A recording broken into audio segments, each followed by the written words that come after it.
for recording on the flip phone. Sweet. Put it Yeah. on YouTube and all that kind of stuff. Nice. Well, we're talking to Rebecca St. James, and first of all, Rebecca, it's almost like we're waiting for some new stuff. We're looking forward to it. I mean, you know. Thank you. So, are you working on some new stuff? We just actually had our first meeting about the new albums last week. Mhm. So it's in the works, and we're talking about actually turning it around pretty quick. Mhm. So maybe like fall, close to the end of the year. Well, and I can only imagine you've been probably collecting some stuff too.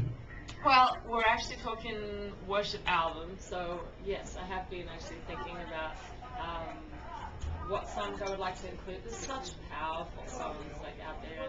I go to a Tuesday night young adults group here in town in Nashville called Kairos, and we just do, there's like 800 students. It feels kind of like Passion, you know, and and so we just do some amazing songs. So I'm starting to like think that way, you know, like what would I love to cover? Being kind of inspired by artists like Feist, and you know, just kind of thinking outside the box, and even the way that I would like to present modern worship, you know. Right. And actually on the road right now, we're bringing out like a mandolin and a banjo and like a accordion. Eventually, we're going to do that. So just really trying to think outside the box and creatively. That's cool. I look forward to hearing that stuff. Thank you. That sounds neat. Oh, my turn. Question. Well, you know, just kind of thinking through the whole worship thing here, you know, that that's what I do.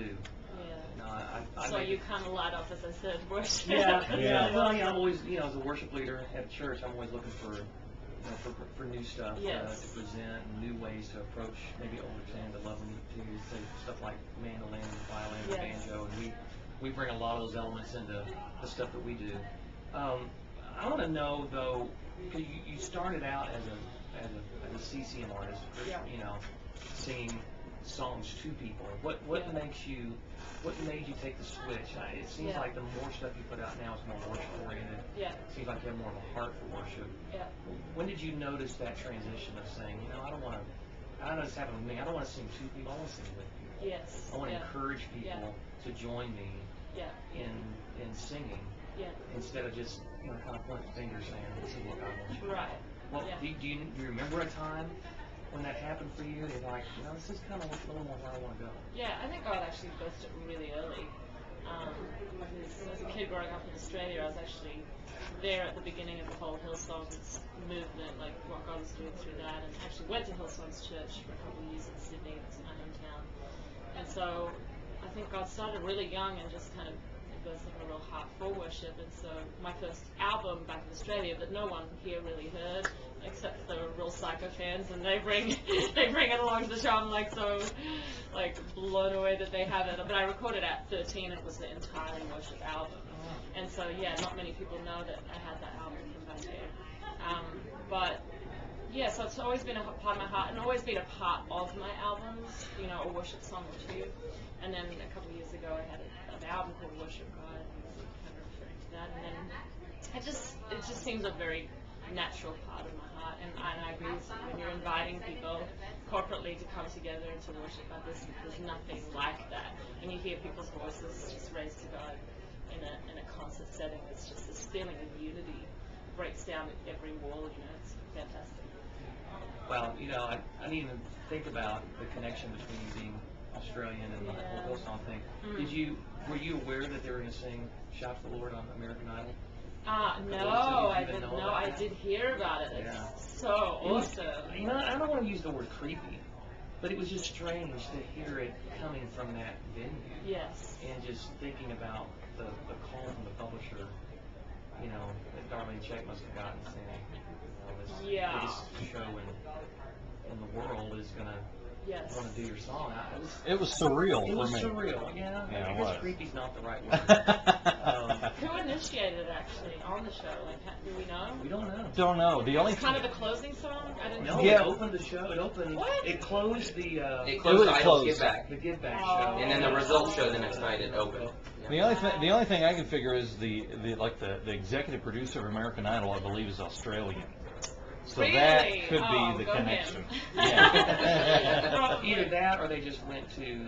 They took the top Right. CCLI song. Could be. Like how Could we're, be. you know, And David Archuleta's covering John Farnham, so I did hear Yeah. about that one too, Yeah. because I have a song that I recorded on my album like 10 years ago called "You're the Voice," and they did it live on Love your American version of Idol. it, by the Oh, way. thank you. love Very your much. version of it. So yeah, I heard about that one. It's like they covered your song on American Idol. Whoa. So- But it was actually his version, I'm sure. Yeah. Go ahead. Oh, go ahead. Well, I was going to ask, you mentioned touring. Is that what you spent most of probably the last year doing, is touring? I mean, you know, for those, I'm always interested in what's your normal day routine? Yeah. What do you find yourself, you know, like when you're a normal person and you're not Yes. touring, what are you doing? I actually just a month and a half ago came off of a 6-month sabbatical, which is the first time in 14 years. Wow. So it was absolutely fantastic. I've learned the hard way that you've got to take that time out to refuel. Otherwise, you have nothing to to give, and you Well, start sure. just kind of dying spiritually and emotionally, and that's not cool. So yeah, I took 6 months off and just got to be in Nashville and like see friends and do projects in my house. I'd been living in my house for 2.5 years, and I hadn't put out anything other than temporary blinds in a lot of the rooms in my house. So like just random like catch up stuff that you never get to kind of thing. And then I traveled some and got to see friends and went to a conference where actually a Christian study center called L'Abri up in Boston was started by Francis Schaeffer years ago. So God just did huge work in my heart. It was amazing, life changing. That had been such a, I don't know, a freeing feeling. Yeah, just, like, freeing, energizing, enabling and equipping me to kind of go into this season with new vision and dreaming new dreams. And the Bible talks all about that, like, a young man dreaming new dreams and new visions. And I just feel like I'm a young woman doing that, now, post that time. And the whole Sabbath principle, sabbatical is just so important. Especially when you're giving out. I mean, you know about that on the road, just the toll that it can take. You just don't want to up and quit. That's what'll happen. If you don't take the time. I'm never going out there again. Yeah. On my show every morning, I do a 6-hour Sunday morning show, and encourage people to get up and go to church. And and I have lots of friends who still feel the need. I wrote, I just won't make it on here, but I wrote with a couple guys yesterday that I love dearly that don't have a church home. I'm like, how do I get involved in a church? There's something about being in church, and you mentioned going to your the Tuesday night thing every week. Tell me what you find that's important about being a part of the body, about making the effort, especially if someone is giving all the time, giving their heart, giving their spirit all the time, about the importance of being in church and worshiping with other believers.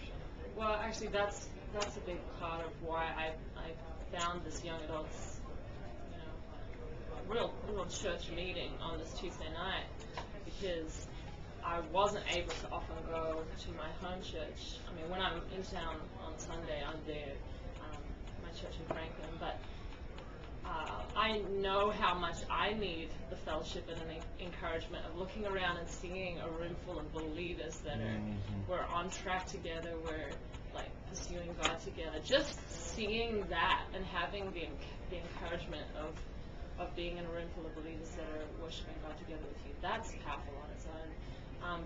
But to connect with God in worship, to hear truth, and to have that pure from my heart, because the culture is just impacting us every day in different ways, And I try and be careful about what I watch and what I listen to, and stuff like that, so that I'm not being overly impacted, but you still are, and so hearing the word and hearing truth, which our pastor does beautifully, it just kind of gives you this reset button, I think.